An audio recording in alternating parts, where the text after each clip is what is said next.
You still believe something is out of your reach. You believe there's a right time, an ideal circumstance, a divine permission that hasn't yet been granted. But listen closely. Nothing is missing. Nothing is distant. What you call the future is just a delayed reflection of what you refuse to feel now. The average person lives like a spiritual beggar, imploring the universe to bring them what they themselves keep away with their consciousness of lack. And that's why they remain trapped in the cycle of wanting. I tell you, with the authority of one who has seen the truth beyond the veil, assume that everything is already yours. Not tomorrow, not when you deserve it, now, because everything has already been created. Everything already exists in the invisible realm of being, and the only difference between what you have and what you desire is the internal state you occupy. The physical world is not a creator. It is an obedient mirror. It has no will of its own. It merely reproduces with perfection the image you hold within yourself. And yet, man insists on looking at the mirror, trying to change the reflection, while continuing with the same inner face. He tries to manipulate the effects without altering the cause, and then he says, nothing changes. Of course, nothing changes because he never changed. He only changed strategies, not consciousness. The secret is in understanding that creation is already complete. The universe is a perfect totality, and you are a spark of that totality. Nothing new is created, only revealed as you assume the corresponding state. If you can feel yourself at the fulfilled end, if you can rest in the certainty that what is yours already exists and has already been granted, reality will have no choice but to align itself with your conviction. But few understand the power of this simple act. To assume that everything is already yours is the same as proclaiming, I and my desire are one. It is the return to the unity that has been forgotten. It is the end of struggle, waiting, and doubt. From that moment on, you stop asking and start to command, not with words, but with vibration. The universe does not respond to pleas, it obeys consciousness. And the consciousness that knows who it is does not ask, it declares. Therefore, this is not a message for the weak of spirit, but for those who are ready to abandon the illusion of distance between what they are and what they desire. For the veil is thin, and a moment of certainty is enough to cross it. Everything you seek is here, now, within. Assume it, and the universe will respond immediately. The first principle is to understand that imagining is creating, not symbolically but literally. Everything you see, touch, and call reality is just the materialization of a sustained imaginative act. Man's mistake is thinking that imagination is fantasy, when in reality it is the substance of creation. Imagination is the womb of the universe, and each image felt with emotion is a seed deposited within it. You are creating all the time, consciously or unconsciously, because to live is to imagine. What changes is whether you are doing it deliberately or accidentally. Observe your current life, and you will see the faithful portrait of the images you have most nourished within yourself. Nothing has come to you by chance. Every person, every situation, every door opened or closed was attracted by your inner state, by the continuous vibration of thoughts and feelings that you maintained. If your life has been limited, it is not because the world denied you. It is because you have imagined small, felt small, believed small. You cannot manifest greatness while perceiving yourself as unworthy of it. The awakened man understands that imagination is a divine workshop. He enters it every day in silence and shapes what he wants to see. He knows that imagination is more real than the world, because the world is only its final product. So, instead of reacting to events, he anticipates them in his mind. He creates the scene he desires, feels it as complete, and then lets go, knowing that the invisible has already been sown, and time, that faithful servant, only takes care of the harvest. But here is the crucial point. Imagining is not just seeing with the mind, it is feeling with the being. You don't create when you observe a mental image as a spectator. You create when you enter it as a participant, when you move, touch, breathe, and feel the fragrance of what already is. If you can feel the fulfilled end, the act is done. Because the universe does not respond to the form, but to the vibration you emit by believing that the act has already been accomplished. Therefore, stop treating your imagination as a toy and start using it as the creative power it is. See yourself now possessing, living, being what you desire, not tomorrow, but at this instant. Let the feeling of possession envelop you like a cloak. That is the key. The visible world is slow, but the invisible is instantaneous. What you internally accept as real already exists and will begin to unfold before you, because nothing can resist the power of one who imagines with faith and feeling. The second principle is that of inner fidelity, and it separates those who only believe from those who truly know.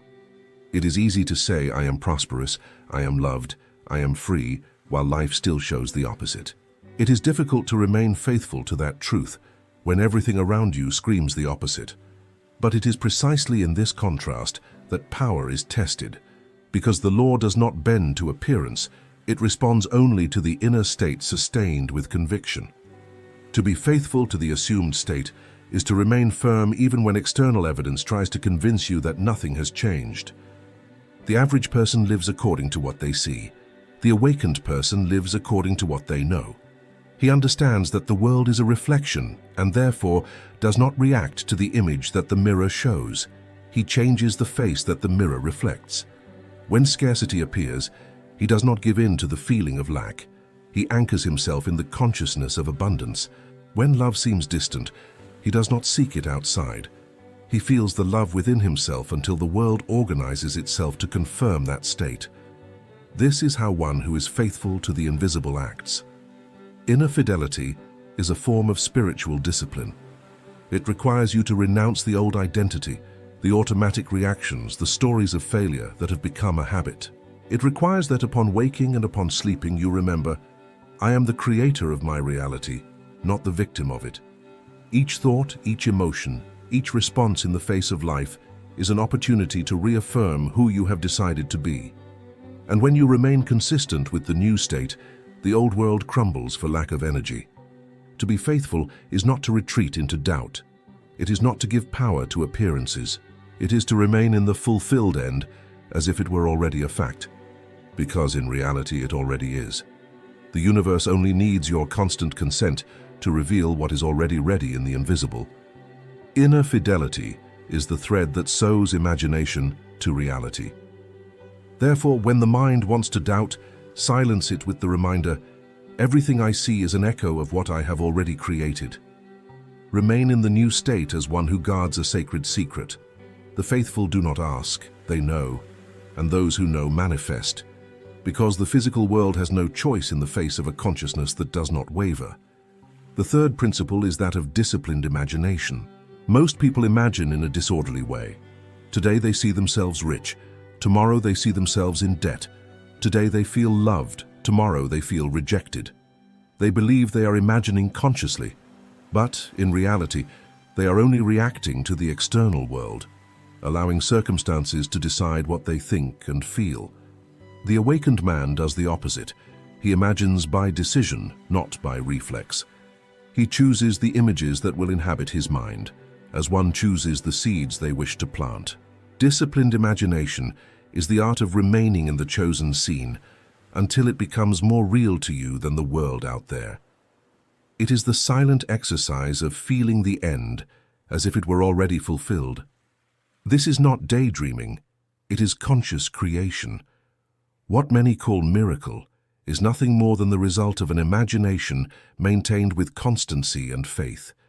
He who masters his imagination masters time, because time is only the distance between what is accepted internally and what is manifested externally. But disciplining the imagination is no easy task. It requires you to reject every thought that contradicts your new state. It requires vigilance. It requires that you do not feed yourself with images of fear, lack, doubt, or comparison. Because every time you indulge in these feelings, you transform them into potential realities. The universe is neutral. It does not distinguish good from bad. It only amplifies what you sustain with emotion.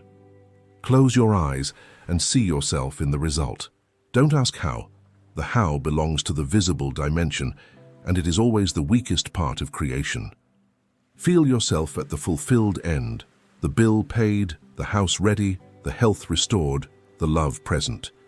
Stay there until the feeling becomes natural. When you rise from that experience with the inner certainty that something has been completed, that is enough. The creative act has already happened. And when doubts come, because they will, remember, imagination is more real than the world. The world only follows your orders.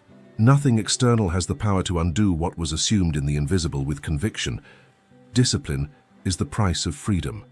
Sustain the image until it sustains itself, and the universe, obedient as always, will reorganize itself to confirm the vision of one who dared to imagine with faith. The fourth principle is that of creative silence. Few understand the power contained in not reacting. The average person feels the need to speak, justify, defend their point, or prove that they are right. But one who knows the law knows that every word launched without awareness is wasted energy. Silence is not absence of action, it is action at its highest level. It is in it that the invisible works. It is in it that faith matures. When you silence the noise of doubts and fears, you begin to hear the voice of inner certainty. Creative silence is not apathy, it is mastery. It is the serenity of one who already knows that what has been assumed is in the process of revelation.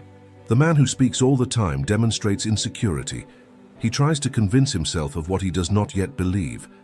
But the man who knows remains at peace because he understands that the world is only a reflection that will arrive in due time. He does not need to force results, persuade people, or demand signs.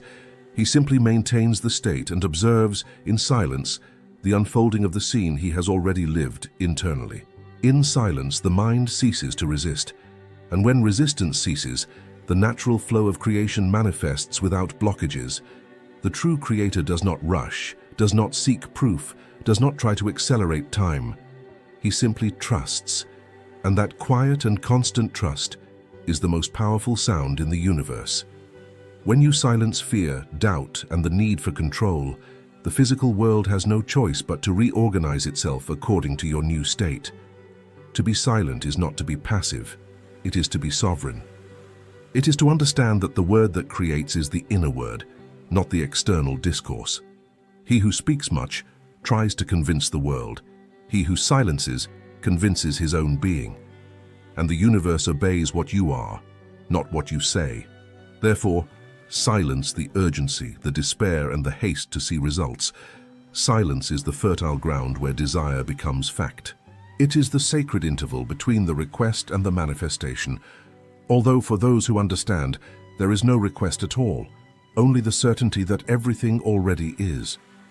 When you master silence, the whole world bows down, because one who needs to prove nothing has already assumed the throne of creation. The fifth principle is that of conscious surrender.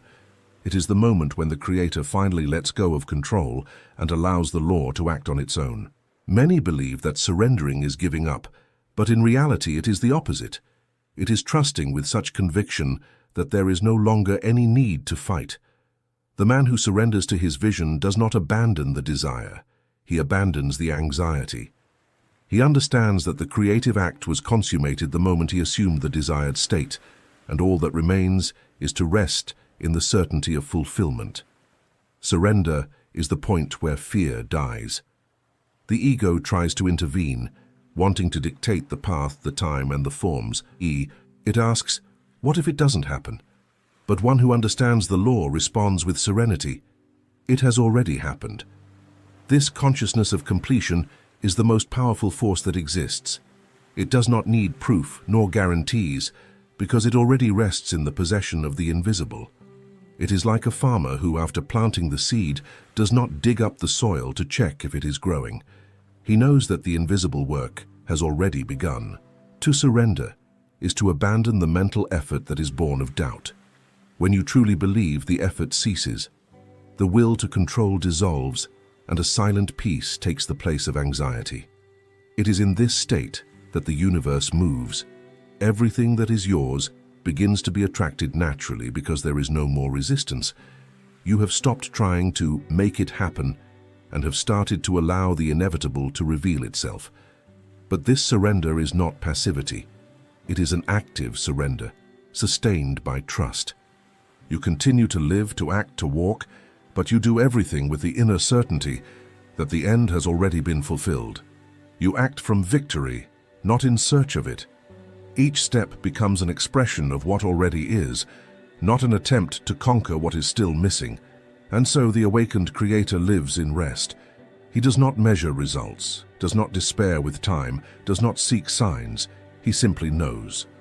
Because knowing is the last stage of creation, the point where the invisible becomes inevitable.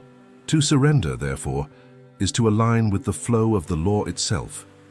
It is the recognition that everything has already been given, and that the universe, faithful and exact, only awaits your silent permission to reveal what you already are. Now you understand, nothing outside of you has any power. The world you see is only the shadow of what you feel you are. Everything we call reality is nothing more than a projection of the consciousness you sustain in the silence of your nights and in the routine of your days, of your That is why the wise never hurry. They know that the exterior is only an echo, and the echo does not come before the voice. The mistake of modern man is to try to change the echo without changing the sound that produced it. He tries to reform the world while remaining trapped in the same feelings, the same reactions, the same beliefs about himself. And then he asks, why does nothing change? But the law is exact, and the law is just. It returns to each one exactly what was assumed internally. When you understand this, all struggle dissolves. There is nothing more to fear, nor anything to seek. The work is already done the moment you assume the desired state as an unquestionable truth. From then on, everything that manifests is a natural consequence. You do not need to force doors, beg for opportunities, or submit to the despair of time. Time is your servant, not your master. It only reveals, in the perfect rhythm, that which you have already declared to be. And it is here that man awakens from the illusion of separation. He realizes that God is not in some distant place, waiting to be pleased. God is the very power of imagination that dwells within you. When you say, I am, it is He who speaks.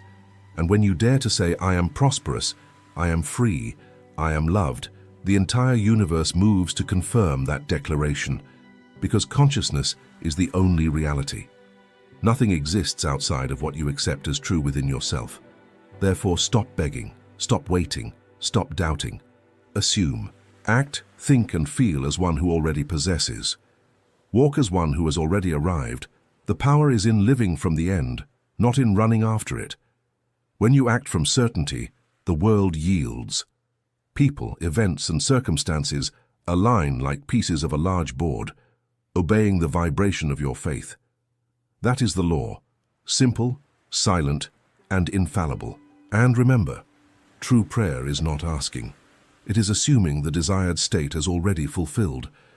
The man who truly prays does not speak with God. He speaks as God. He declares with silent authority, I am what I desire to be. And the universe, which is only the mirror of consciousness, responds immediately, because it cannot resist a being who knows who he is. So from now on, live with spiritual dignity. Do not beg for signs. Do not humiliate yourself before appearances. Command in silence. Keep your mind as a throne and your feeling as a law.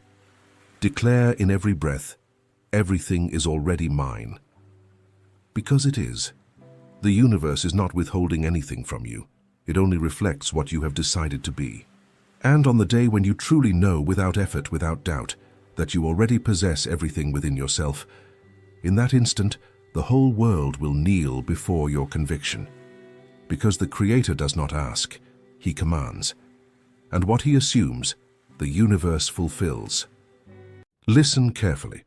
Most of you walk through life like sleepwalkers, believing you are tossed from side to side by chance, luck, or the will of other men. But I tell you, nothing in the visible world moves without first having been assumed within consciousness. What you call destiny is nothing more than a reflection of the state you silently maintain.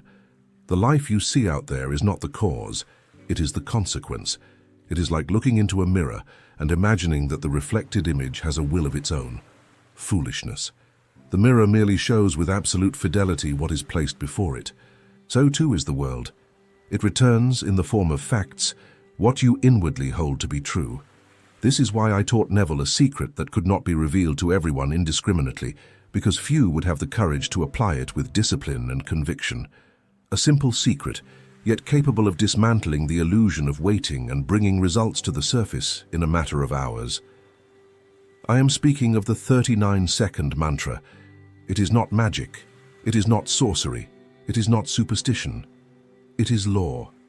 A law as certain as the gravity that keeps your feet fixed to the ground. Time does not matter. Circumstances do not matter. External signs do not matter. Only one thing matters: the state you maintain with unwavering faith. You think you need years of effort, endless sacrifice, begging invisible forces for mercy. But I tell you, a single instant of true conviction is enough for reality to bend. The problem is that your minds are accustomed to doubt, fear, and the habit of waiting. You repeat words, but your hearts cry out the opposite, and that is why you remain imprisoned.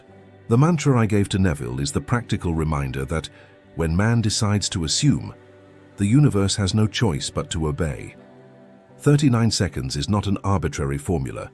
It is enough time to break through mental distraction, silence doubt, and fix, like a hot iron, the desired state. In less than a minute, you can cast an order into the invisible that will echo until it becomes flesh and blood in your life. And if you dare to sustain this with earnestness, you will see results that defy all human logic. That is why today I do not bring you mere words. I bring a calling, a call for you to awaken, to stop living as servants of the external world, and begin to order your reality as masters. Because all is already done, all is already given. What is missing is not the gift, but the consciousness of receiving it. The 39-second mantra is not merely a sequence of words, but a gateway to the remembrance of your true power. Understand, during this brief period of time, you must declare within yourself, not as one who asks, but as one who already possesses. The common mind is inconstant, leaping from thought to thought, and that is why man finds himself divided, desiring on one hand and denying on the other. But when you fix your attention for 39 seconds on a single truth, something happens. The internal chaos silences, distraction vanishes, and your consciousness anchors itself in the chosen state. The secret is not in the phrase itself, but in the power of sustained attention. Use these words like a blade, cutting through all doubt. It is already done, it is already accomplished, it is already mine. During this time, allow nothing else to exist beyond the feeling that your desire has already been fulfilled. Neville learned this from me and experienced the immediate power of this practice. When he concentrated on what he desired with the strength of one who does not doubt, he saw life reorganize itself in less than 24 hours. It was not coincidence, it was not chance, it was law. And it is this same law that you can activate now. 39 seconds seems short, but within the dimension of imagination, it is eternity. It is as if the invisible world only needs this firm breath of certainty to begin architecting what you have already assumed as real. What is maintained in the mind for long enough with sufficient intensity cannot be denied. The invisible begins to move, people are impelled, circumstances adjust, and what once seemed distant is now moving towards you. But realize, it is not an empty repetition, it is not a mechanical ritual. If your words do not carry feeling, if there is no silent conviction behind them, then it will all be nothing more than an echo. What moves the law are not syllables, but the fire of feeling. When you say in your imagination, "It is already done," your heart must burn with the feeling of possession. See yourself at the end of the journey as one who has already crossed the finish line. Do not expect anything, do not ask for anything, just recognize what already is. At that moment, your consciousness ceases to identify with lack and begins to inhabit the state of fullness. It is necessary to understand that the mantra does not act on its own. It is the tool that awakens in you the remembrance that there is no distance between what is desired and what already exists in the invisible. It puts you in tune with what is already ready to manifest. When you maintain this vision, you no longer bow to the world's appearances. You do not seek signs. You do not beg for proof. You know, and this knowing becomes law. The 39-second repetition is the seal, the decree, the invisible signature that guarantees the harvest. If you dare to apply this with sincerity, if you dare to stop looking outward, and begin to sustain within yourself unwavering certainty, you will discover that there is no delay. The world responds quickly because there was never any distance. What you assume as true inwardly already exists, and it only waits for you to remain in it long enough for the form to reveal itself. The 39-second mantra is not a vague promise. It is the remembrance that power is in your hands, and that a drop of sustained conviction is worth more than 1,000 days of doubt. Sustain it, and the impossible will cease to exist.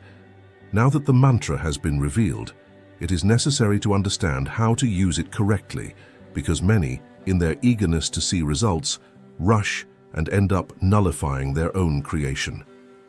When you sit in silence and declare within yourself, "It is already done, it is already accomplished, it is already mine," you are not asking a distant force to grant your wish, but establishing within your consciousness the law that will govern the events to come. There is a profound difference between the man who asks and the man who decrees. The one who asks places himself in the position of lack, reinforcing that he does not yet possess, and thereby prolongs the wait. The one who decrees assumes the end as a present reality, and his imagination becomes the fertile ground where new life sprouts. It is at this point that most stumble. They say the right words, but they continue to think like someone who has not yet received. Maintaining the mantra requires you to wear, even in silence, the identity of one who already possesses. If you desire health, you must feel it pulsating in every cell, as if it were impossible to doubt. If you seek prosperity, you must walk mentally as one who already enjoys abundance, breathing the lightness of one who no longer fears bills. It is this inner posture that gives power to the words.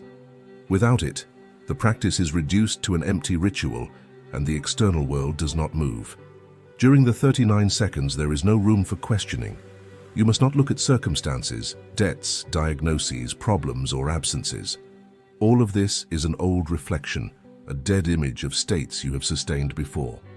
Now your attention focuses solely on what is already true in the invisible. Repeat the mantra as one who burns fire into iron, firm, unwavering, laden with feeling. By doing this, you are writing a new law in your own mind. The secret lies in naturalness. You must not force yourself to believe like one struggling against the tide, but simply allow yourself to rest in the desired state. As you repeat, "It is already done," let an inner smile emerge, like one who recognizes an inevitable victory. It is not effort, it is surrender. Surrender to the new state and allow it to become more real to you than any contrary appearance.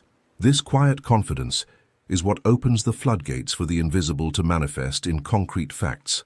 Therefore, the first correct application of the mantra is this: to exchange the posture of supplication for the silent certainty of one who already possesses.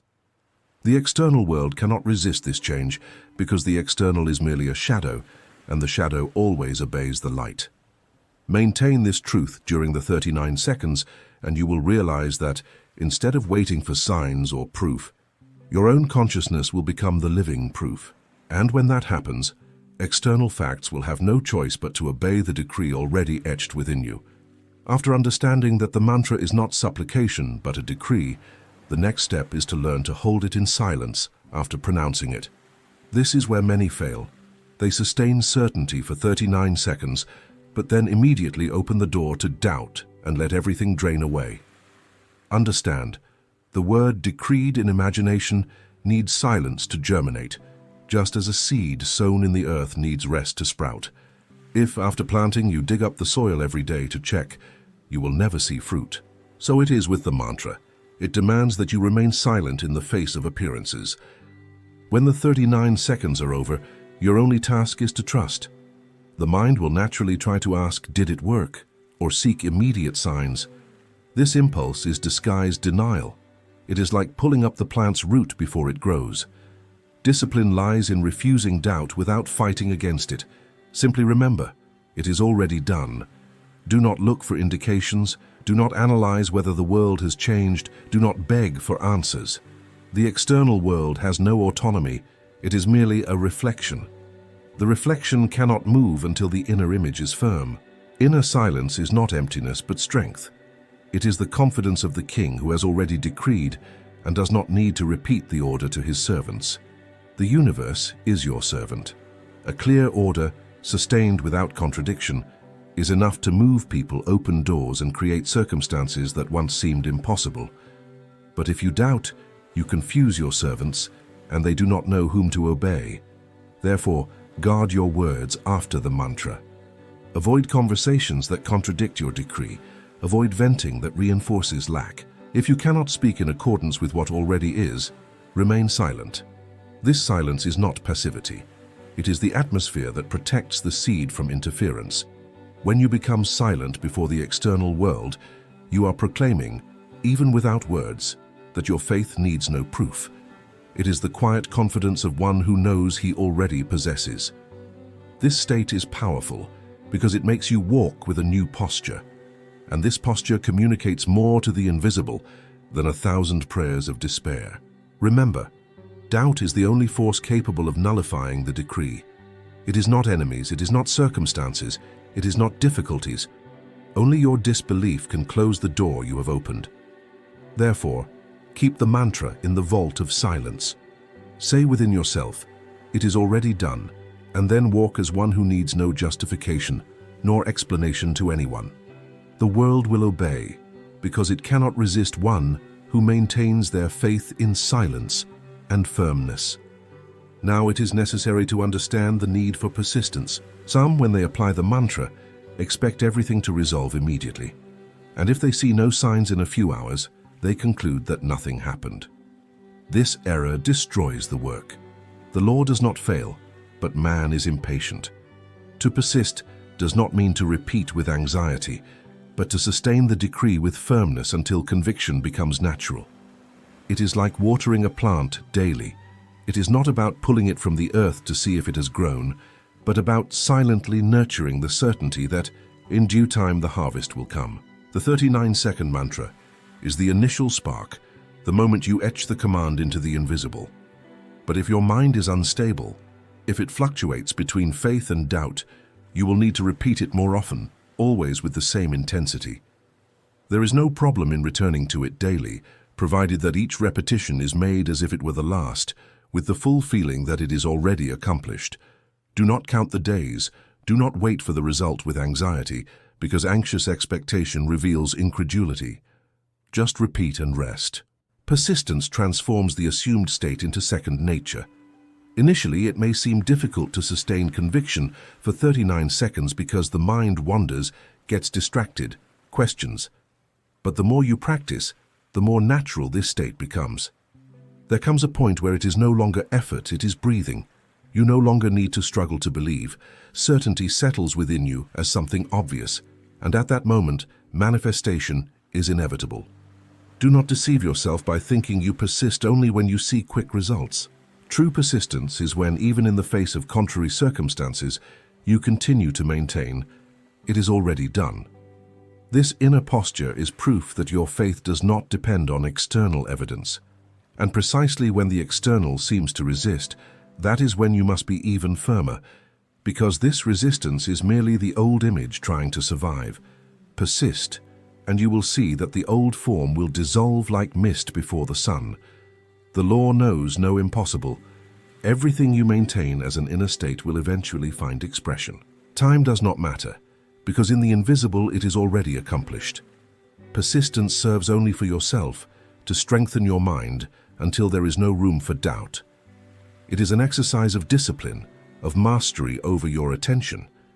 With each repetition, you educate your imagination to remain in the end, until there is no longer any effort in believing, because it has become your new identity. Therefore, persist with courage and tranquility. Repeat the mantra whenever you feel the need, not as one who implores, but as one who reinforces the remembrance of their already won victory. And when the state is so natural that you can no longer think as before, you will know that the harvest is at the gates. The world will not be able to resist, because the invisible has already decreed. After knowing the mantra, learning to decree instead of ask, holding silence after pronouncing it, and persisting until it becomes natural, one essential point remains. living in accordance with the assumed state. For it is of no use to plant the seed and then trample it with contrary actions. If you have declared in your imagination that you already possess, but act daily as one who still lacks, you destroy with your hands what you created with your mind. The law responds to inner coherence, and this coherence is also reflected in your conduct. When you finish your 39 seconds of decree, do not go back to walking like the beggar who implores. Walk as one who has already received. Allow your gestures, your speech, and even your posture to convey the silent certainty of one who lives in the desired end. If what you seek is health, do not drag yourself through the world as one bearing the burden of illness. Rise, breathe, and feel life already pulsating within you. If what you desire is prosperity, do not speak like one who fears lack. Do not complain. Do not repeat words of scarcity that the world so enjoys propagating. Speak as an owner, as an heir, as someone for whom abundance is natural. This change is not theater. It is inner confirmation. The world reacts to your vibration. People perceive, even without words, the energy of one who already sees themselves fulfilled. Situations begin to move not because you strive to manipulate, but because your inner posture attracts and commands. This is the power of living the assumed state. You no longer wait, you embody it. It is like putting on new clothes and, in wearing them, forgetting the old ones. You do not need to explain to anyone. Your very presence becomes a testament to the decree. But be aware, living the assumed state is not about flaunting or trying to prove anything to others. That would only reinforce that you still doubt. Living the state is something intimate, silent yet powerful. It is feeling that it already is, even when no one sees. It is acting as one who already has, even when the world insists on showing otherwise. This inner firmness makes the old reality bend, because it no longer finds support in you. Do not be deceived by circumstances. If, after decreeing, you still find signs of lack, ignore them. They are just old reflections, images that will lose strength as soon as you stop giving them attention. Continue living the new identity, and you will see that everything around you will be forced to align. The external has no will of its own, it merely reflects. Therefore, the final step is this: to embody the new state as if it were impossible to doubt. Allow your daily life, in every small gesture, to confirm the reality you have already decreed within yourself. When conduct and imagination unite, nothing can resist. The invisible will become visible because you not only spoke, but lived as one who already possesses. This is the final seal of the law, and in it, the impossible dissolves. Now you know. The 39-second mantra is not a trick to impress the curious mind, but a call to awaken the dormant creator within each one. By decreeing with conviction, by holding silence, by persisting, and by living the assumed state, you cease to be slaves of circumstances and reclaim the throne that has always belonged to you. External reality has no power whatsoever before one who firmly maintains an inner vision. Everything you see is merely a reflection. The mirror does not create, it merely returns. And if the reflection does not please you, it is not the mirror that needs to change, but the image you project. Enough with begging for signs, enough with waiting for chance to favor you. You are not here to implore, but to command. The law is simple. What you assume as true within yourselves will sooner or later be revealed outside. There are no exceptions, no failures, no escape. The world obeys, because the world is nothing more than the projection of your own sustained imagination. Therefore, from today, assume the posture of masters. When you perform the mantra, do so with the authority of one who knows they already possess. Hold silence even in the face of doubt. Persist until conviction becomes natural, and, above all, live as one who already is. Do not ask, decree. Do not wait, assume. Do not seek proof, be the proof. And if you do this, you will see that in 24 hours, in a few days, or in whatever time is necessary, reality will have no choice but to bend, because all is already done, all is already given, and all you need is to remember your inheritance, conscious creators, heirs of a power that the world has forgotten, but which within you has never ceased to exist. The impossible does not exist for one who knows who they are. Listen carefully. Because what I'm about to tell you isn't common advice. It's a key. If you hold this key for just 2 minutes, something will begin to shift in your life in a way that the logical mind cannot explain. Money will appear as if from nowhere. But make no mistake, this isn't about tricks, cheap magic, or stage illusions. I'm talking about the oldest, firmest, and most relentless law there is. Everything you see in the external world is merely a reflection of what you hold within yourself. The world out there is like a delayed mirror. It creates nothing. It merely returns the image you silently project. Your bank account, your debts, your limitations. All of these are just the echo of past states you accepted and nurtured. But just as a shadow changes when you shift the light's position, your entire reality begins to change when you dare to alter the state you inhabit within. The mistake most people make is to beg for external signs, to wait for something to happen first before they believe. That is the prison of illusion. If you wish to see money flow, you cannot kneel before appearances. You must assume, even without proof, that you are already supplied, already rich, already abundant. Because the law doesn't respond to what you ask for in desperation, but to what you accept with conviction. That's why I tell you, there's no need for more years of blind effort, of directionless striving. 2 minutes of focused awareness, of firmly sustained imagination, can move more wealth into your life than decades of struggle. It's not sweat that opens doors, but the state you carry in the silence of your heart. And if you dare to apply what I'm about to reveal, your financial reality will be forced to bend before the new state you decide to assume. Nothing you see outside happens by chance. Every detail of your financial life, every opportunity that has come to you, every difficulty that still seems to persist, all of this has an invisible root. This root isn't in the market, it isn't in the economy, it isn't in the salary you receive, nor in the government that governs the country. The root is within you. The inner state you assume, consciously or unconsciously, is the true creator of everything that appears on the stage of your existence. The mistake almost everyone makes is to think that things happen in the world first, and then they feel a certain way. They wait for money to arrive to then feel prosperous. They wait for the bill to be paid to then feel relieved. They wait for a door to open to then feel confident. But this order is the great trap. If you wait for the external to change before you change internally, you will spend your entire life stuck in the same cycle, because the reflection never moves before the image. Imagine a mirror. You stand before it and raise your right hand. The reflection obeys. Now try asking the reflection to raise its hand first so that you can then raise yours. No matter how long you wait, this will never happen. The external world works exactly like this. It is the mirror of what you assume to be true within yourself. If you insist on looking at lack and convincing yourself that you are poor, limited, that you cannot succeed, the reflection has no choice but to confirm this image. But if, even in the face of all contrary appearances, you dare to silently affirm, "I am abundance, I am wealth, I am supplied," then the reflection must bow before this new identity. It is at this point that many fail because they still believe that reality has power over them. They look at their empty pockets and say, "How can I believe I am prosperous if I have nothing?" But it is precisely there that the law demands courage. It's not when things are easy that you prove who you are, but when everything seems to deny what you've decided to assume. True faith doesn't wait for proof. Faith creates the proof.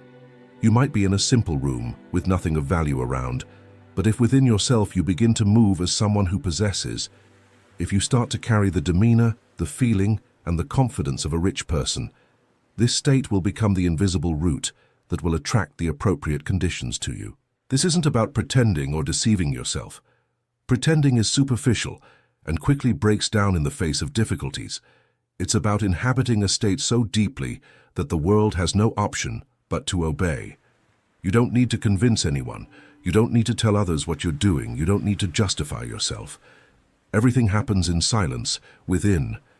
It's like planting a seed. You don't need to show everyone that you put the seed in the soil. Just water it, nourish it, and wait for harvest time. The inner state works exactly like this. Therefore, if today you want to see money appear as if from nowhere, start by changing the image you hold in your heart. Close your eyes and see yourself as someone who already possesses. It doesn't matter what your bank statement says. It doesn't matter what your debt is. It doesn't matter what appearances suggest. What matters is what you now accept as true. If you accept lack, lack will continue. If you accept abundance, abundance will begin to move. It is inevitable. The reflection cannot resist the image you project with conviction. I tell you firmly, the world does not have the power to decide your life. It merely obeys.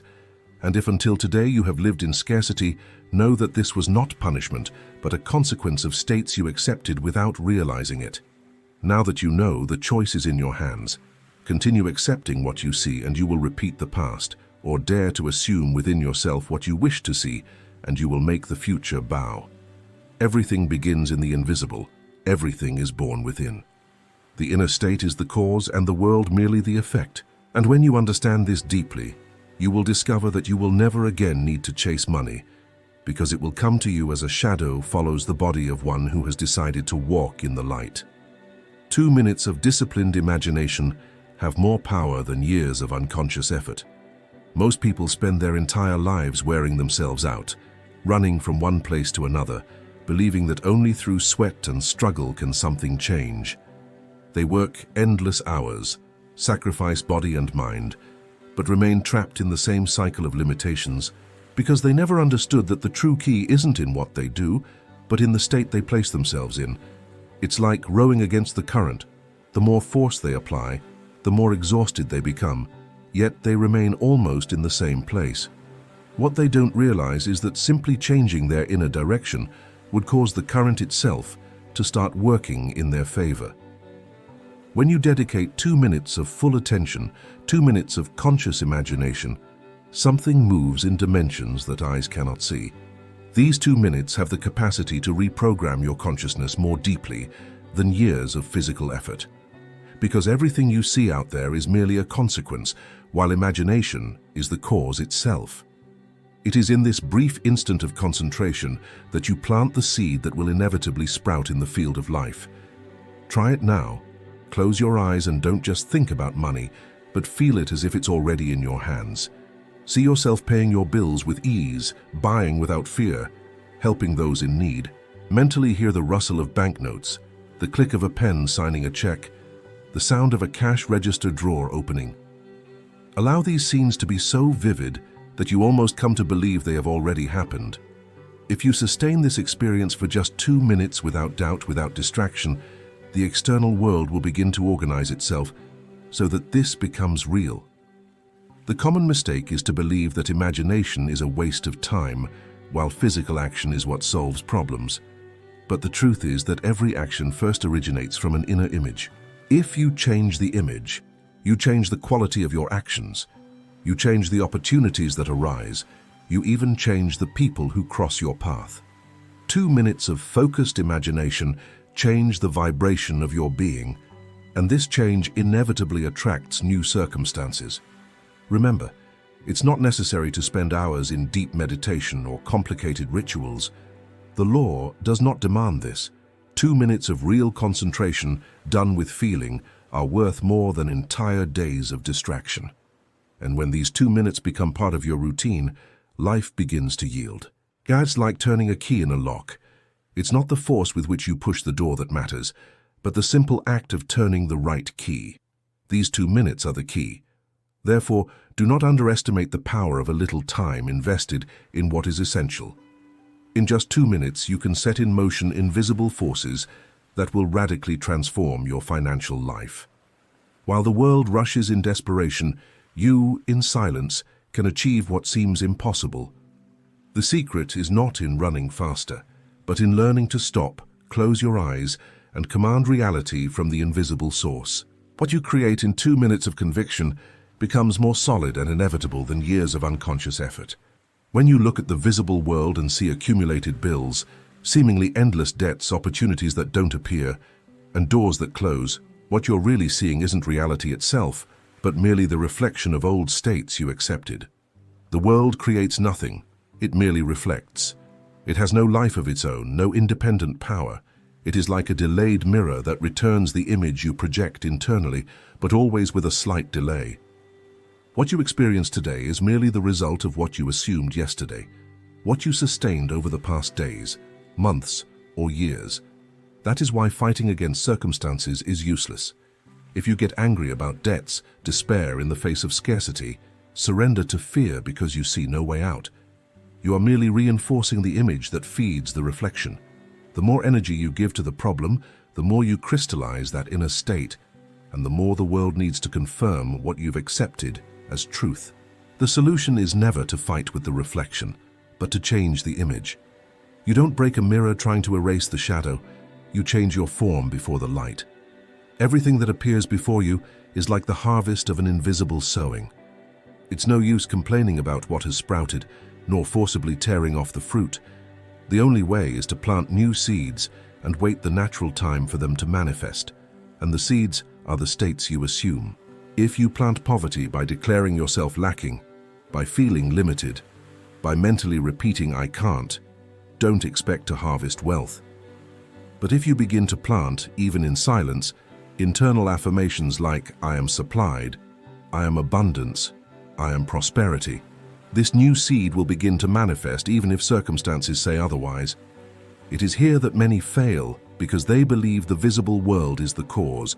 They see a negative bank statement and say, "My life is like this because my balance is in the red." They don't realize it's the opposite. The balance is in the red because they accepted the state of lack beforehand. The world merely obeyed. It's like a shadow cast on the ground. If you want the shadow to move, it's no use pushing it with your hands. You must move your body, and then the shadow, without resistance, will change too. This is the law. The world has no power of its own. It merely reflects your inner identity. If you change from within, the reflection changes inevitably. The problem is that most people try to reverse the order, desperately rushing to force circumstances to change first, and get frustrated when nothing happens. They don't realize they're just fighting with a mirror. It's like asking the reflection to smile before you do. The reflection has no initiative. It can only return what is shown to it. Therefore, when you look outside and don't like what you see, don't despair. Remember, that is not a sentence. It is not definitive. It is not destiny. It is merely a delayed reflection. If you wish to change tomorrow, begin now to assume within yourself the state of what you wish to experience. Sustain it, even if nothing outside confirms it. The reflection may take a little time, but it will come. And when it comes, it will seem as if money appeared out of nowhere, that opportunity fell from the sky, that a miracle happened suddenly. But it wasn't sudden. It was simply the inevitable response of the image you silently projected. Persistence is the most difficult part, and at the same time the most decisive. Because it's not enough to start, it's not enough to imagine once and then give up when the world insists on showing the opposite. The true power lies in persisting. It's easy to get excited for a few minutes, to feel rich amidst a visualization, but when the bill is due, when the bill collector knocks on the door, when reality screams in your face, many immediately abandon the assumed state and return to despair. It is at that instant that most lose the harvest. Doubt is the greatest thief of manifestation. It arrives disguised as logic, whispers that you are deceiving yourself, that it makes no sense to imagine prosperity with empty pockets, that you are wasting time. But doubt is nothing more than a test, a shadow cast to see if you truly believe in what you have assumed. If you yield, if you abandon the state, everything regresses. But if you persist, if you continue to carry the feeling of wealth even when the external denies it, then the invisible bows. The courage to persist is not passive. It's not lifeless waiting. It is an active stance. It is repeating at every moment. It is already mine. I am already supplied. I am already abundant. It is walking with confidence even if you don't see the complete path. It is sustaining within yourself the certainty that the reflection will inevitably change, because the reflection has no will of its own. It cannot resist the image you insist on maintaining. Imagine a farmer who plants a seed and the next day digs up the soil to check if it has sprouted. If he does this every day, he will never see the harvest. The secret lies in planting, watering, and waiting with patience. It is the same with the inner state. If you abandon it every time you look outside, you will never harvest anything. But if you remain firm, even without proof, time will take care of manifesting the invisible. That is why courage is necessary. No strength is needed to begin, anyone can imagine for a few minutes, but courage is needed to keep believing when appearances try to steal your faith. Courage is needed to smile when seeing a negative balance and still declare within yourself, I am abundance. Courage is needed to look at difficulty and say, this is merely an old reflection, and I have already assumed the new. This courage is what separates those who speak of the law from those who truly live it.